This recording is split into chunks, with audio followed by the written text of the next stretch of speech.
and we need them to be living in the city. And so what I'll do is first not vote for him, but B, actually educate him on what's happening in our community, because it seems like he just has no idea. Thank you. I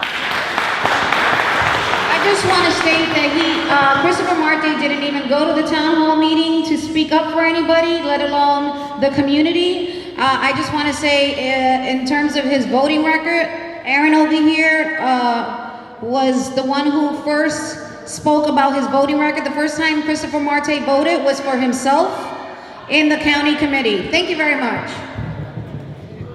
Sorry, it's the truth. The truth is the truth.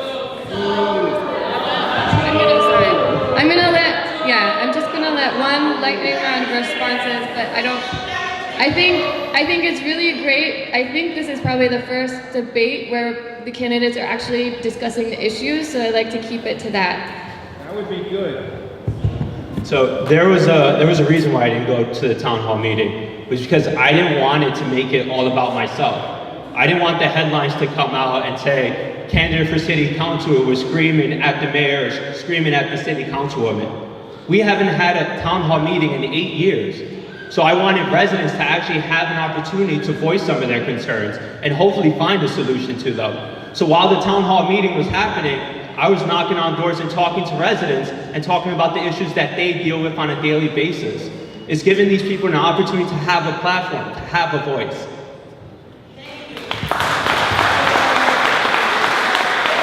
Now I'm gonna pass the mic to Zisha Ning.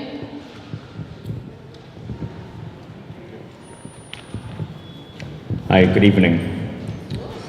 I understand that all of you candidates support the passing of the full Chinatown Working Group Plan, a plan that almost 60 community groups and businesses came together to support, including community boards 1, 2, and 3.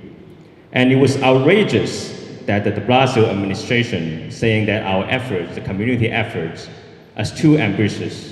And it was more outrageous than our Councilwoman Margaret Chin chose to do the dirty work of the de Blasio administration by dividing the plan and try to protect only the core of Chinatown and exclude areas like Niger and Waterfront from protection.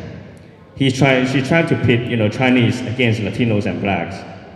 And given the need to protect Chinatown and the Lower East Side, what will you do to ensure the passing of the full Chinatown Working Group Plan? What would you do differently from the task force and sub-community models championed by Margaret Chin that have been implemented to cut up and destroy the Chinatown Working Group Plan? Thanks, Zisha, and I think that's a good follow-up question from the last, which is, if you're in this position, we can all say, we support, but what are the steps you're gonna take if you become city council member to actually ensure that this entire plan is passed and not piecemeal like we've seen with the East Village? So I fully support the Chinatown Working Group Plan. And I think just saying that statement alone publicly does a lot more than what our councilwoman has done. She has never officially supported the Chinatown Working Group Plan. Instead, like they said, she decided to break them up into pieces, and now in the Two Bridges area, we see the consequences.